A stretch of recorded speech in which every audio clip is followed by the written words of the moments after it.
I'm Nadine. Welcome to KD ArtBox.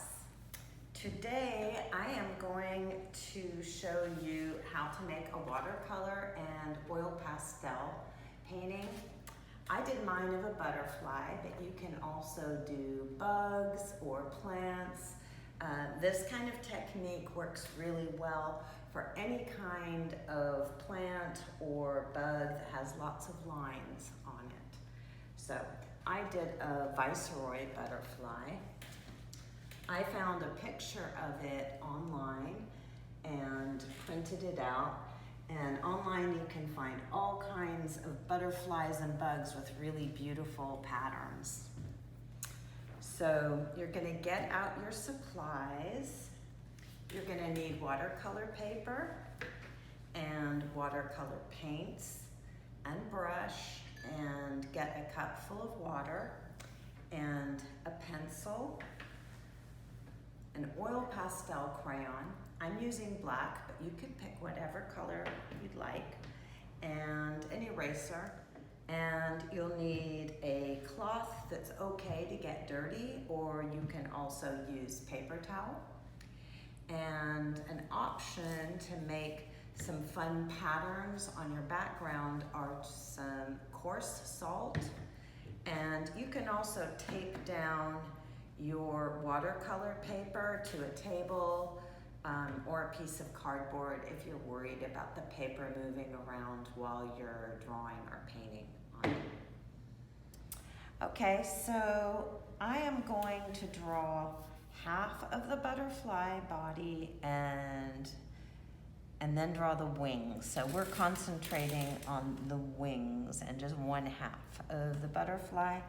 So I'm going to outline the body of the butterfly and then the wings with a pencil. And I'm going to do it really, really lightly. Don't press too hard with your pencil because it'll smudge. And when you paint, it'll turn everything all like smudgy gray.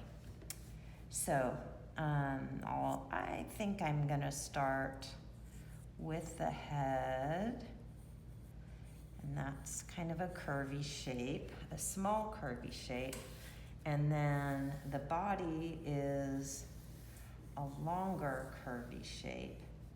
And it's good to start with the body because then you know that you'll have enough room for your wings. So the wings are usually two sort of curvy triangle shapes. You can either look really, really carefully at the photograph you have, or you can just make these shapes up. It depends, you know, how accurate you want to be. So once you've got the wings and the body outlined, you can go back in and decide how thick you want those outlines to be. So most butterflies have a very thick outline on the outer edges of their wings and then kind of skinnier lines on the inside. So I start by sort of deciding how thick I want the thick outlines to be. And I'm gonna add some white spots here. So these are things I'm not gonna color in with the black pastel.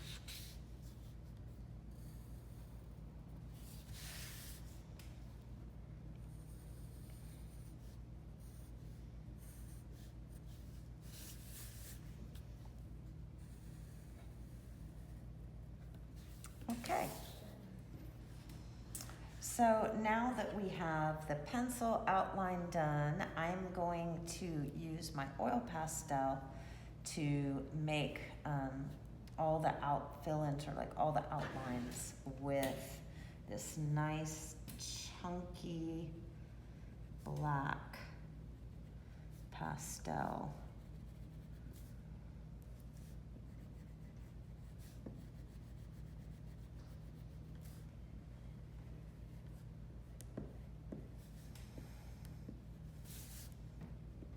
So the pastels are very smudgy. So I usually like to start at the top of the page and then work down so that my hand isn't sitting on top of already drawn stuff, because that you can end up with a very smudged painting if you do that. And also wait until the very end to do the body, because that gets super smudgy.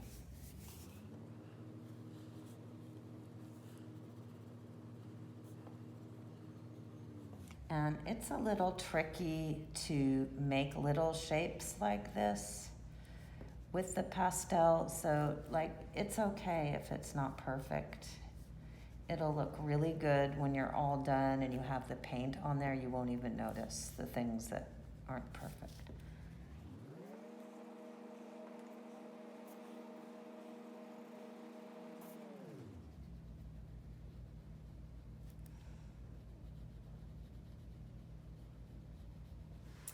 Okay, so I've drawn in all of the thick outlines and the thin lines inside the wings, and now I'm going to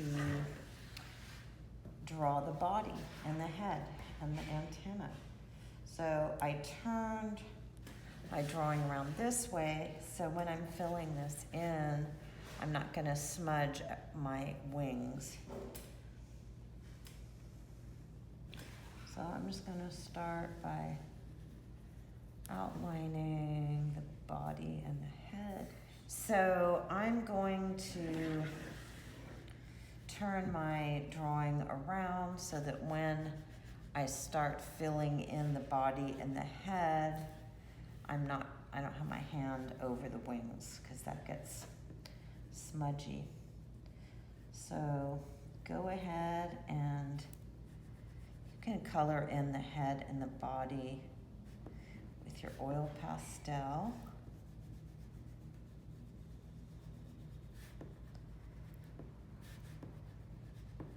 And you can just keep doing this until the whole body is filled in. So I finished doing all of the pastel outline and filling in the body, and we're ready to start painting with our watercolor paints.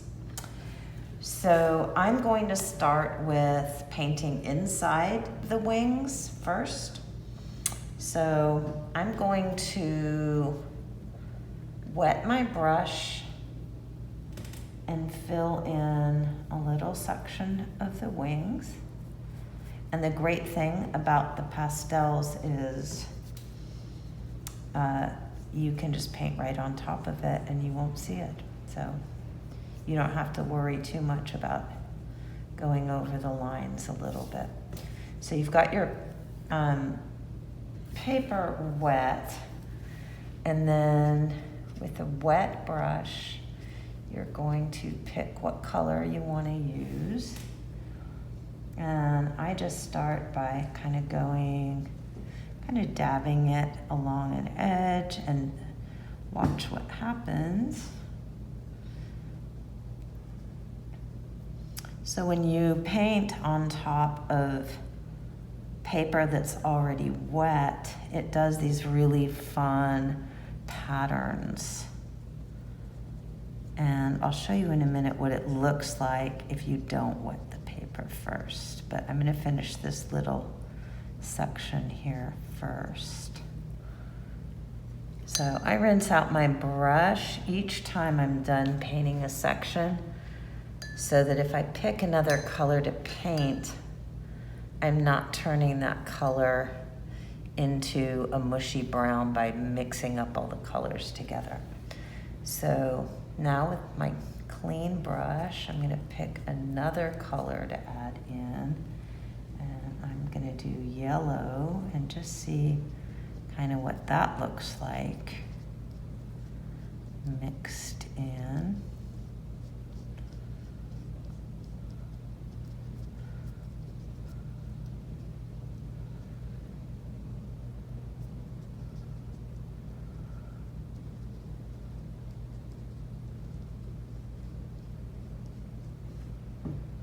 I like that. So I'm going to do that same thing on this next little section here.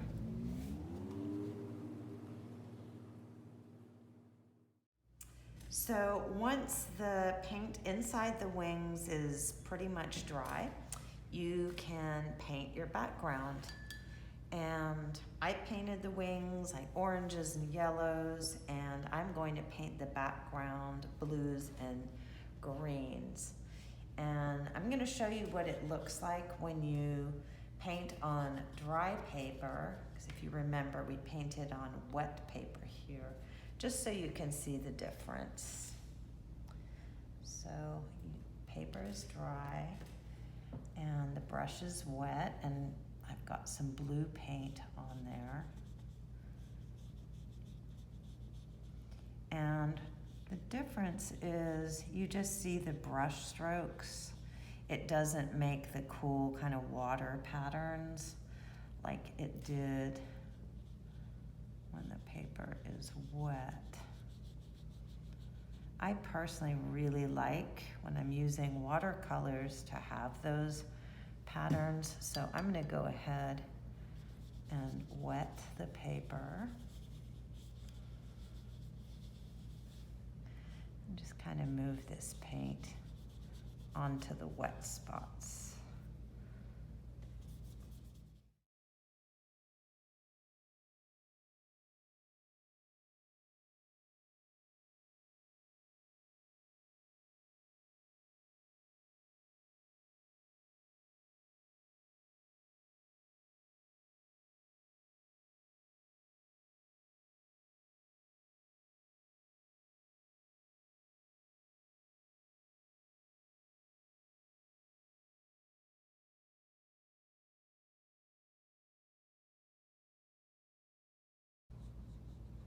And while it's still wet, you can create a really fun effect by sprinkling some coarse sea salt on top of your painting.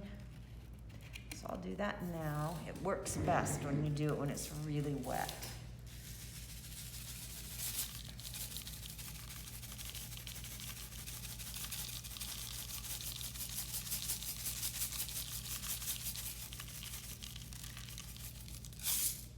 And then you can just keep going with the rest of your background. Pick another section to finish, and then you can sprinkle salt on it again.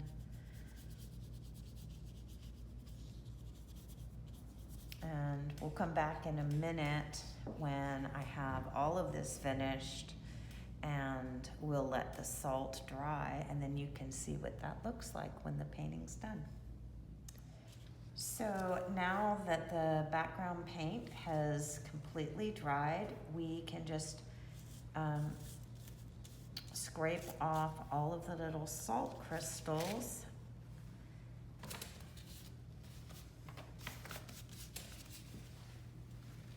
And you can see the neat effects that those salt crystals made on the paint.